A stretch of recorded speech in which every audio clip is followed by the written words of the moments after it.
नमस्कार बच्चों, एक बार फिर से स्वागत है आपका अपने हिंदी गुरु यूट्यूब चैनल पर। आज हम कक्षा 10 क्षितिज का अध्याय 2 राम लक्ष्मण परशुराम संवाद के प्रश्नों और उत्तरों का अभ्यास करेंगे। इससे पहले देखते हैं पाठ का परिचय। राम लक्ष्मण परशुराम संवाद का यह अंश रामचरितमानस के बालकांड से लिया गया है।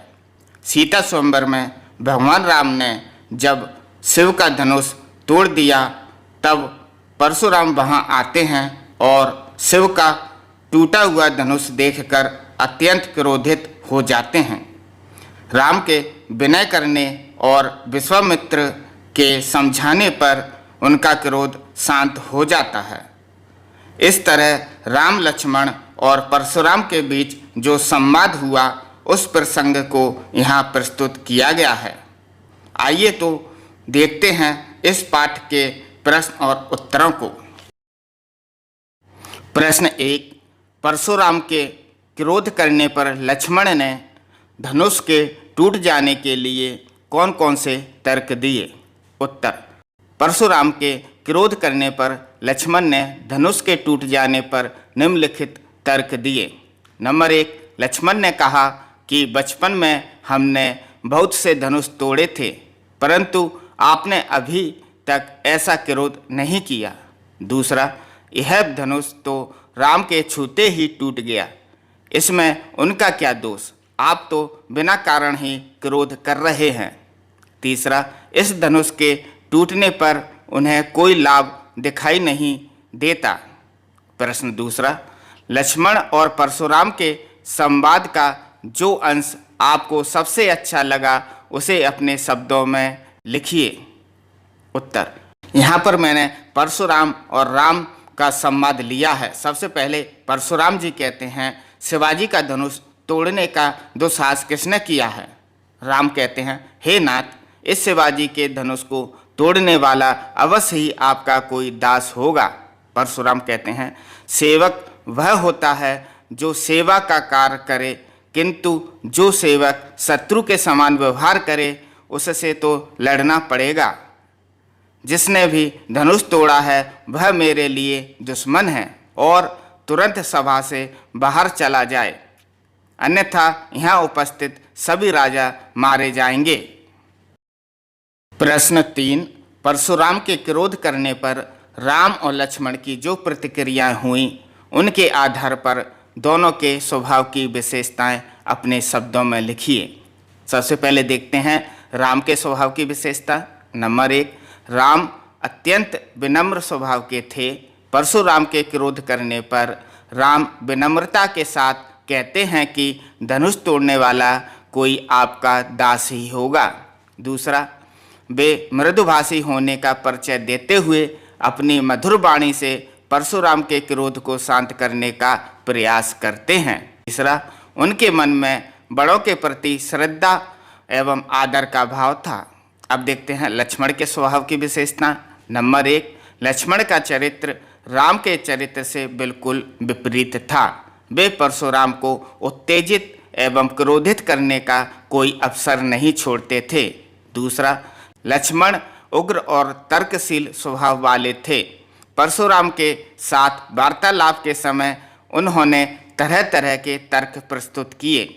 तीसरा, लक्ष्मण व्यंग करने में प्रवीण थे। उन्होंने व्यंग द्वारा परशुराम को अत्यंत क्रोधित कर दिया था। प्रश्न चौथा, परशुराम ने अपने विषय में सभा में क्या क्या कहा? निम्न पद्यांश के आधार पर लिखिए। उत्तर, परशुराम ने अपने बारे में कहा कि मैं बचपन से ब्रह्मचार्य व्रत का पालन करता आया हूँ। मेरा स्वभाव अत्यंत क्रोधी है। मैं क्षत्रियों का विनाश करने वाला हूँ। यह सारा संसार जानता है। मैंने अपनी भुजाओं के बल पर पृथ्वी को अनेक बार जीतकर ब्राह्मणों को दे दी है। सहस्त्रबाहु की भुजाओं को काटने वाले इस फरसे के भय से गर्भवती स्त्रियों के गर्भ तक गिर जाते हैं। इसी फरसे से मैं तुम्हारा वध कर सकता हूँ। लक्ष्मण ने वीर योद्धा की क्या विशेषताएं बताई हैं? उत्तर, लक्ष्मण ने वीर योद्धा की निम्नलिखित विशेषताएं बताई हैं। नंबर 1, वीर योद्धा स्वयं अपनी वीरता का बखान नहीं करते, अपितु दूसरे लोग उनकी वीरता का बखान करते हैं। दूसरा, वे युद्ध भूमि में अपनी वीरता का परिचय साहसपूर्ण देते हैं। नंबर तीसरा, वीर योद्धा शांत, विनम्र, क्षमाशील, धैर्यवान और बुद्धिमान होते हैं। चौथा, वे खुद पर अभिमान नहीं करते हैं। पांचवा, वह दूसरों को आदर देते हैं। प्रश्न छठवां, साहस और शक्ति के साथ विनम्रता हो तो बेहतर है। इस कथन पर अपने विचार लिखिए। उत्तर, व्यक्ति में साहस और शक्ति के साथ साथ विनम्रता का गुण हो तो वह मनुष्य समाज में श्रेष्ठ स्थान प्राप्त करता है और सर्वप्रिय बन जाता है। विनम्रता कार्य को और सुगम बनाती है, अतः साहस और शक्ति के साथ ही विनम्रता भी आवश्यक है। बच्चों, मैंने यह प्रश्न और उत्तर बनाए हैं जो बहुत ही छोटे छोटे और सरल भाषा में हैं, जो आपको वीडियो मात्र देखने से याद हो जाएंगे। आइए तो अब देखते हैं प्रश्न 7वां, भाव स्पष्ट कीजिए। इसमें 2 पद हैं, का पद और खा पद। सबसे पहले देखते हैं पद का उत्तर।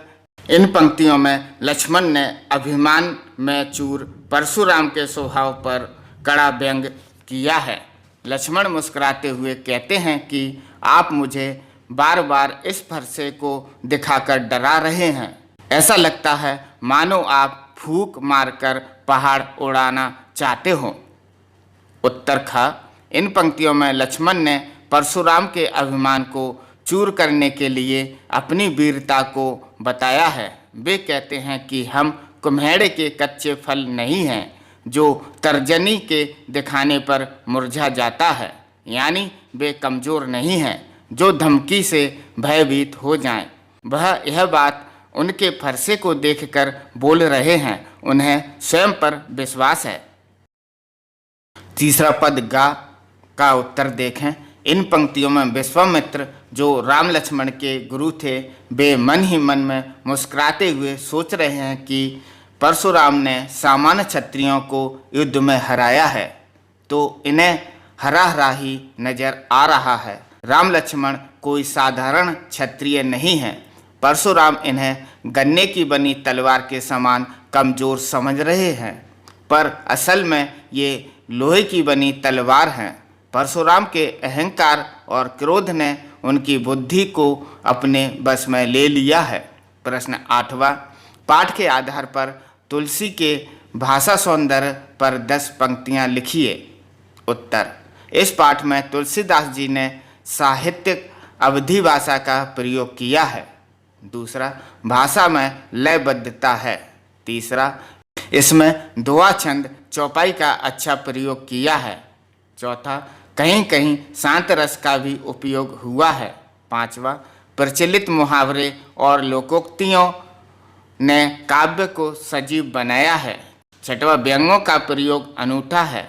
सातवां, वीर और रोध रस का प्रयोग मुख्य रूप से किया गया है। आठवां, प्रसंगानुकूल भाषा का प्रयोग किया गया है।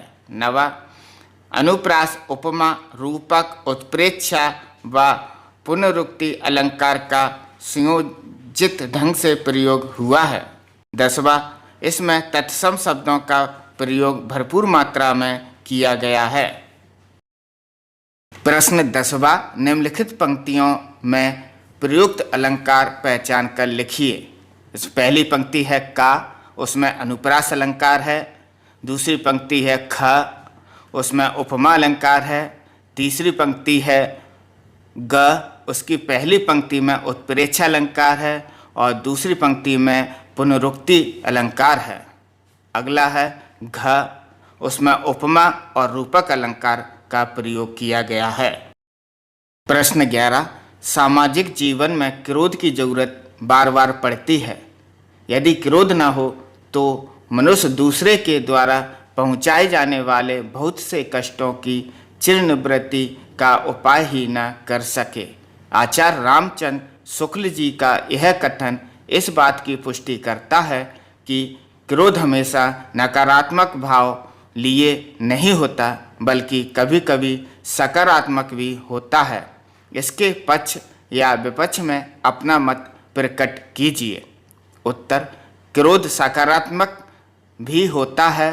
पक्ष में तर्क: यद्यपि विरोध एक नकारात्मक मनोविकार है, परंतु कभी कभी इसका स्वरूप सकारात्मक होता है। अनेक बार सामाजिक व्यवस्थाओं को सामान्य बनाए रखने के लिए क्रोध करना अत्यंत आवश्यक हो जाता है। जैसे रावण के अत्याचारों से जब धरती त्रस्त हो उठी, तब राम ने क्रोध में आकर उनका वध कर दिया। इसी प्रकार कंस को भी श्री कृष्ण ने क्रोधित होकर मार डाला। प्रश्न 12। निम्नलिखित अंश में राम का व्यवहार विनयपूर्ण और संयंत्र है। लक्ष्मण लगातार व्यंग बाणों का उपयोग करते हैं और परशुराम का व्यवहार क्रोध से भरा हुआ है। आप अपने आप को इस परिस्थिति में रखकर लिखें कि आपका व्यवहार कैसा होता है। उत्तर: राम, लक्ष्मण और परशुराम जैसी परिस्थितियां होने पर मैं राम और लक्ष्मण के मध्य का व्यवहार रखूंगा या व्यवहार करूंगा। मैं श्री राम जैसा नम्र विनम्र हो नहीं सकता और लक्ष्मण जितनी उग्रता भी नहीं करूंगा। मैं परशुराम को वस्तु स्थिति से अवगत कराकर उनकी बातों का साहस से भरपूर जवाब दूंगा, परंतु उनका उपहास नहीं करूंगा। प्रश्न 13। अपने किसी परिचित या मित्र के स्वभाव की विशेषताएं लिखिए। बच्चों स्वयं अपने किसी मित्र की विशेषताएं लिख सकते हैं। प्रश्न 14। दूसरों की क्षमताओं को कम नहीं समझना चाहिए। इस शीर्ष को ध्यान में रखते हुए एक कहानी लिखिए। बच्चों आपको एक कहानी लिखनी है दूसरी क्षमता को कम न समझते हुए। प्रश्न 15। उन घटनाओं को याद करके लिखिए जब आपने अन्याय का प्रतिकार किया हो। प्रश्न 16। अवधी भाषा आज किन किन क्षेत्रों में बोली जाती है। उत्तर: अवधी भाषा कानपुर से पूरब चलते ही उन्नाव के कुछ भागों जैसे लखनऊ, फैजाबाद, बाराबंकी, प्रतापगढ़, सुल्तानपुर, जौनपुर, मिर्ज़ापुर, वाराणसी, इलाहाबाद तथा आसपास के क्षेत्रों में बोली जाती है। बच्चों अगर आपको यह वीडियो अच्छा लगे तो लाइक, शेयर और सब्सक्राइब अवश्य करें। धन्यवाद।